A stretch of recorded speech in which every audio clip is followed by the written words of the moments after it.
അസ്സലാമു അലൈക്കും വറഹ്മത്തുള്ളാഹി. ബിസ്മില്ലാഹിർ റഹ്മാനിർ റഹീം. പ്രിയപ്പെട്ടവരെ, അള്ളാഹുവിൻ്റെ അനുഗ്രഹത്താൽ വിശുദ്ധ ഖുർആനിലെ 17 സൂറത്തുകൾ നാം പഠിച്ചു കഴിഞ്ഞു. ഇനി 18ാമത്തെ സൂറത്തായ സൂറത്തുൽ കഹ്ഫാണ് പഠിക്കുന്നത്. വെള്ളിയാഴ്ചകളിൽ ഓതുന്ന സൂറത്ത് എന്ന നിലക്ക് എല്ലാവർക്കും സുപരിചിതമായ സൂറത്താണ് ഇത്. ഈ സൂറത്ത് ഹിജ്റയ്ക്ക് മുമ്പ് നബി സല്ലല്ലാഹു അലൈഹി വസല്ലമയുടെ മക്ക ജീവിതകാലത്ത് അവതരിച്ച മക്കി സൂറത്തുകളിൽ പെട്ടതാണ്. സൂറത്ത് മുഴുവൻ ഒറ്റത്തവണയായി അവതരിച്ച സൂറത്തുകളിൽ പെട്ടതാണ് ഈ സൂറത്തും എന്ന അഭിപ്രായവുമുണ്ട്.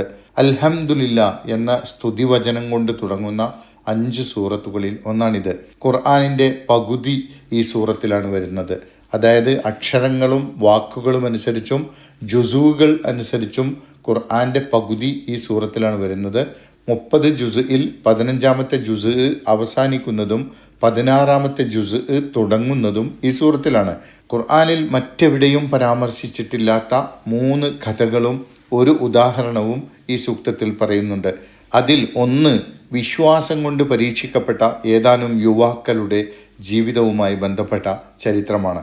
അവരുടെ നാട്ടിലെ അക്രമിയായ ഭരണാധികാരി അവരെ സത്യവിശ്വാസികളായി ജീവിക്കാൻ അനുവദിക്കാതെ പീഡിപ്പിച്ചപ്പോൾ അള്ളാഹുവിൻ്റെ മാർഗത്തിൽ പതറാതെ ഉറച്ചു നിൽക്കുകയും ഒടുവിൽ തങ്ങളുടെ വിശ്വാസം സംരക്ഷിക്കാൻ അക്രമിയായ രാജാവിൽ നിന്ന് രക്ഷ നേടി ഒരു ഗുഹയിൽ അഭയം പ്രാപിക്കുകയും ചെയ്യുകയായിരുന്നു ഈ യുവാക്കൾ.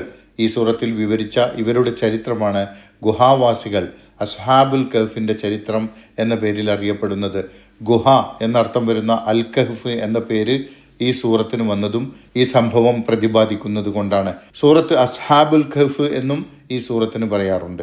ഈ സൂറത്തിൽ സമ്പത്ത് കൊണ്ട് പരീക്ഷിക്കപ്പെട്ട ഒരു മനുഷ്യൻ്റെ ഉദാഹരണം പറയുന്നുണ്ട്. 2 തോട്ടങ്ങൾ അള്ളാഹുവിൻ്റെ അനുഗ്രഹമായി നൽകപ്പെട്ട ഒരു മനുഷ്യൻ തനിക്ക് ലഭിച്ച സൗഭാഗ്യങ്ങളിൽ മതിമറന്ന് അള്ളാഹുവിനെ മറക്കുകയും ഒടുവിൽ അയാൾക്ക് എല്ലാം നഷ്ടപ്പെടുകയും ചെയ്യുന്ന സംഭവമാണ് വിവരിക്കുന്നത്.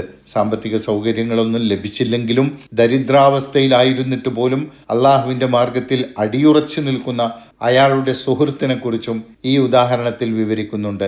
സമ്പത്ത് കൊണ്ടുള്ള പരീക്ഷണത്തിന് ഉദാഹരണമായി കൊണ്ടാണ് ഈ സംഭവം പറയുന്നത്.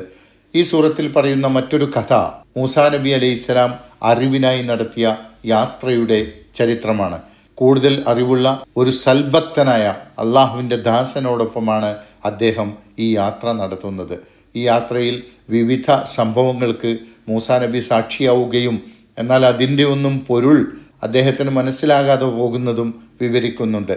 മനുഷ്യൻ്റെ അറിവ് പരിമിതമായതുകൊണ്ട് അള്ളാഹുവിൻ്റെ ആഴത്തിലുള്ള അറിവിൻ്റെ അടിസ്ഥാനത്തിൽ അള്ളാഹു യുക്തിപൂർവം നടപ്പാക്കുന്ന കാര്യങ്ങൾ മനുഷ്യന് മനസ്സിലാക്കാൻ കഴിയാതെ പോകുന്നു എന്ന കാര്യമാണ് മൂസാ നബിയുടെ ഈ യാത്രയിലുണ്ടായ അനുഭവങ്ങൾ വിവരിച്ചുകൊണ്ട് അള്ളാഹു മനുഷ്യരെ പഠിപ്പിക്കുന്നത്.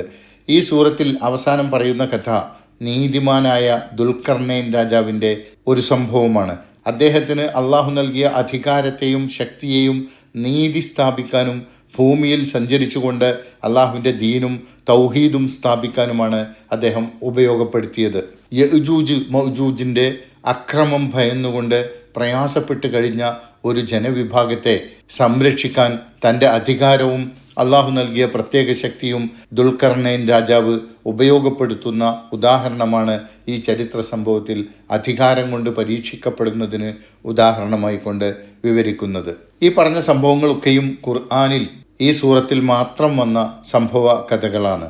എന്നാൽ മറ്റു പല സൂറത്തുകളിലും വന്നിട്ടുള്ള ആദം ഇബ്ലീസ് ചരിത്രവും ഒരു ഉദാഹരണമായി കൊണ്ട് ഈ സൂറത്തിൽ വിവരിക്കുന്നുണ്ട്. ഈ ചരിത്ര സംഭവങ്ങളൊക്കെ വിവരിക്കാൻ തുടങ്ങുന്നതിന് മുമ്പ് സൂറത്തിൻ്റെ തുടക്കത്തിലും ഈ സംഭവകഥകളൊക്കെ പറഞ്ഞു കഴിഞ്ഞ ശേഷം സൂറത്തിൻ്റെ അവസാനത്തിലും സത്യവിശ്വാസികൾക്ക് സന്തോഷവാർത്ത അറിയിക്കുന്നതും സത്യനിഷേധികൾക്ക് താക്കീത് നൽകുന്നതുമായ സൂക്തങ്ങൾ ഈ സൂറത്തിലുണ്ട്. ഈ സൂറത്ത് വെള്ളിയാഴ്ച പാരായണം ചെയ്യുന്നതിൻ്റെ പുണ്യത്തെക്കുറിച്ച് ഹദീസുകളിലുണ്ട്. വെള്ളിയാഴ്ച രാവിലും അതായത് വ്യാഴാഴ്ച രാത്രിയിലും ഇത് ഓതുന്നത് പുണ്യമാണെന്ന കാര്യവും ഹദീസിൽ വന്നിട്ടുണ്ട്. സൂറത്തിൻ്റെ ആദ്യത്തെയും അവസാനത്തെയും 10 ആയത്തുകൾ ഹൃദിസ്ഥമാക്കുന്നവൻ ദജ്ജാലിൻ്റെ ഫിത്നയിൽ നിന്ന് സുരക്ഷിതനായിരിക്കുമെന്ന് നബി സല്ലല്ലാഹു അലൈഹി വസല്ലം പറയുന്നതായി റിപ്പോർട്ട് ചെയ്യപ്പെട്ടിട്ടുണ്ട്. ഇൻഷാ അല്ലാഹ് ഈ സൂറത്തിൻ്റെ പഠനം ഉടനെ തന്നെ നമുക്ക് ആരംഭിക്കാം. പ്രിയപ്പെട്ടവരെ, വിശുദ്ധ റമളാനിൻ്റെ പുണ്യങ്ങൾ പരമാവധി നേടുവാൻ അള്ളാഹു സുബ്ഹാനഹു വ തആല നമ്മെ അനുഗ്രഹിക്കുമാറാകട്ടെ. പ്രാർത്ഥനകളിൽ എല്ലാവരും പരസ്പരം ഓർക്കുക. അസ്സലാമു അലൈക്കും വറഹ്മത്തുള്ളാഹി വബറകാതുഹു.